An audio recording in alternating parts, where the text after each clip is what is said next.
जैन धर्म में भादवे के महीने में, भाद्रपद महीने में पर्युषण पर्व मनाए जाने की परंपरा है। श्वेतांबर मतावलंबी उसे पर्युषण कहते हैं। दिगंबर मतावलंबी दश लक्षण पर्व के नाम से उसे संबोधित करते हैं। 10 दिनों तक अलग अलग तपों का उत्सव मनाया जाता है। और क्या आप विश्वास करेंगे कि जैन मान्यता के अनुसार क्षमा भी एक बड़ा तप है। स्वाभाविक है, किसी से क्षमा मांगना या किसी को क्षमा करना इतना आसान नहीं है जितना सामान्य बातों में प्रतीत होता है। लेकिन जब आप किसी को दिल से क्षमा कर देते हैं या आप मन से पश्चाताप से या प्रायश्चित से भरे हुए किसी से क्षमा याचना करते हैं, तो आप अपने जीवन की कई कषायों, जैन धर्म कषाय शब्द इस्तेमाल करता है, जीवन के कई दुराग्रहों से मुक्त होते हैं। एक कहानी आती है जैन धर्म में। प्रथम तीर्थंकर हुए ऋषभदेव। ऋषभदेव के 100 पुत्र थे। जब ऋषभदेव को दीक्षा की चेतना जागी, वैराग्य उनके अंदर जागृत हुआ, तो उन्होंने अपने संपूर्ण राज्य अपने 100 बेटों में, उनके 100 बेटे थे, अपने संपूर्ण राज्य अपने 100 बेटों में बांट दिया। सबसे बड़े थे भरत। भरत को राजधानी अयोध्या का राज्य मिला। बाहुबली नाम के एक बेटे को पौदनपुर नाम का एक छोटा सा राज्य मिला। भरत की आयुधशाला में एक दिन सुदर्शन चक्र प्रकट हुआ। मान्यता है कि जिसकी आयुधशाला में सुदर्शन चक्र प्रकट होता है वो चक्रवर्ती होता है, लेकिन चक्रवर्ती होने के लिए उसे अपने आसपास के सारे क्षेत्र को जीतना होता है। भरत दिग्विजय पर निकले। अब चक्रवर्ती से कौन झगड़ा करता, कौन युद्ध करने की सोचता, इसलिए सारे राजाओं ने भरत की अधीनता स्वीकार कर ली। भरत जब राजधानी लौटे तो सुदर्शन चक्र के बारे में यह मान्यता थी, उस दिव्य चक्र के बारे में यह मान्यता थी कि जब तक विजय पूरी नहीं हो जाती वह चक्र राजधानी में प्रविष्ट नहीं होता।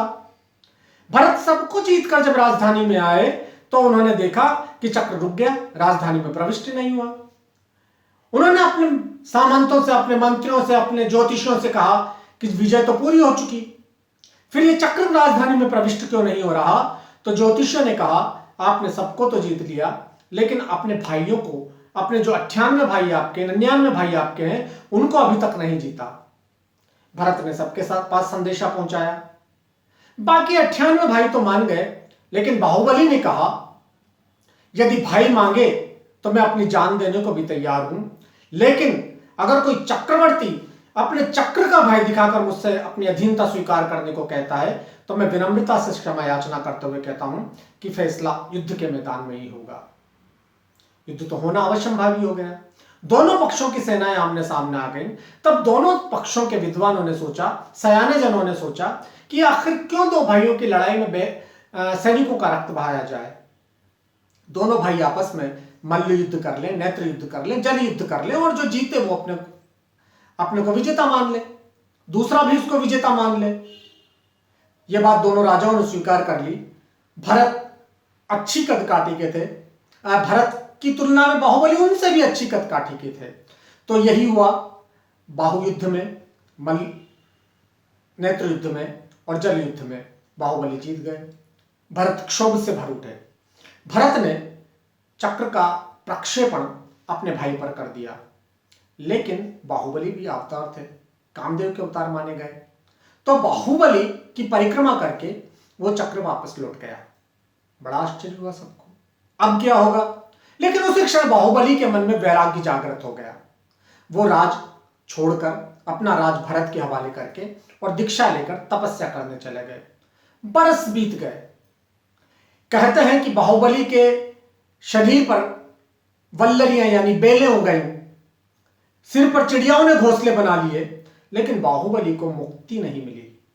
उनके मन के अंदर एक कसाय था, एक पीड़ा थी कि मैं जिस पृथ्वी पर खड़ा हुआ, जिस धरती पर खड़ा हुआ, धरती के जिस हिस्से पर खड़ा हुआ तप कर रहा हूं, यह धरती भी तो भरत की है।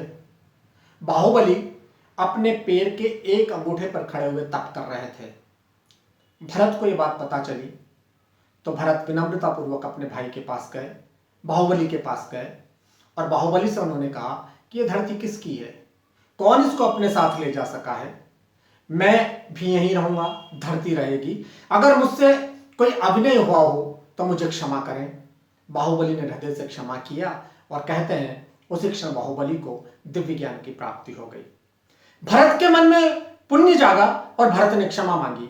बाहुबली के मन में पुण्य तो था ही, लेकिन उनके मन से उस कषाय की मुक्ति हुई, उस कषाय से मुक्त होते ही बाहुबली को भी ज्ञान की, दिव्य ज्ञान की, मोक्ष की प्राप्ति हो गई। जैन धर्म दशलक्षण पर्व की शुरुआत क्षमा तप से करता है, उत्तम क्षमा तप, और दशलक्षण पर्व या पर्युषण पर्व की समाप्ति पर जैन मतावलंबी आपस में क्षमा याचना भी करते हैं। क्षमा वाणी पर्व उसको कहते हैं। क्षमा मांगना भी एक पर्व हो सकता है। मन की मुक्ति के आयामों को देखें तो वास्तव में किसी को क्षमा करना या किसी को क्षमा मांगना हमारे लिए एक पर्व होता है। लेकिन क्या आप जानते हैं कि ये जो क्षमा का पर्व है, ये जो क्षमा मांगना है, ये जो क्षमा मांगने की परंपरा है, हमारे ग्रहों को भी ठीक करती है। मैं आज आपसे उसी विषय में बात करता हूं। जब हम किसी से क्षमा मांगते हैं तो हमारा चित्त हल्का होता है, हमारा चित्त निर्मल होता है, और बात जब मन के निर्मल होने की हो, चित्त के निर्मल होने की हो, तो हमारा चंद्रमा निर्मल होता है, हमारा चंद्रमा पाप प्रभाव से मुक्त होता है। जब हम किसी को क्षमा करते हैं या हम क्षमा मांगते हैं तो यह हमारे नैतिक बल का परिचायक होता है, और बिना सूर्य के पाप प्रभाव से मुक्त हुए कोई व्यक्ति न तो क्षमा याचना कर सकता है, न क्षमा दान दे सकता है। तो इस तरह क्षमा मांगना चंद्रमा को भी ठीक करता है, सूर्य को भी ठीक करता है। जब हम क्षमा मांगते हैं तो हमारे अंदर से बैर भाव खत्म होता है। मंगल युद्ध का देवता है। जब हम किसी को क्षमा कर दे, हमें युद्ध की भावना ही नहीं रही, तो जो मंगल होता है वो भी पाप प्रभावों से मुक्त होता है। यदि कहीं किसी पाप प्रभाव में है तो वो ताकतवर होता है और शुभ होता है। तो इस तरह क्षमा मांगने से हम मंगल को भी शुभ करते हैं। जब हम किसी को क्षमा कर देते हैं तो उसके प्रति अनर्गल बोलना बंद कर देते हैं, उसके प्रति बुरा बोलना बंद कर देते हैं। और कुंठा में व्यक्ति यूं भी बहुत सारी ऐसी बातें बोलता है जो वर्ण्य नहीं कही जा सकती, अच्छी नहीं कही जा सकती। और जब हम किसी के लिए बुरा बोलते हैं तो हमारा बुध ग्रह खराब होता है। हम किसी को क्षमा करते हैं तो अपने बुध को शुभ करने की दिशा में कदम बढ़ाते हैं। जब हम क्षमा करते हैं तो हमारा अहंकार तिरोहित हो जाता है, और जो खराब गुरु होता है वो अहंकार देता है। जब हम अहंकार को तिरोहित कर देते हैं, उसका विसर्जन कर देते हैं, तो हमारा गुरु भी शुभ होने लगता है। जब हम किसी को क्षमा करते हैं तो हमारे मन के अंदर प्रेम भाव जागृत होता है। हम परस्पर प्रेम से रहने की दिशा में सोचते हैं, और जो ये आपस का प्रेम है ये शुक्र ग्रह को सही करता है, शुक्र ग्रह के प्रभाव को शुचिता प्रदान करता है।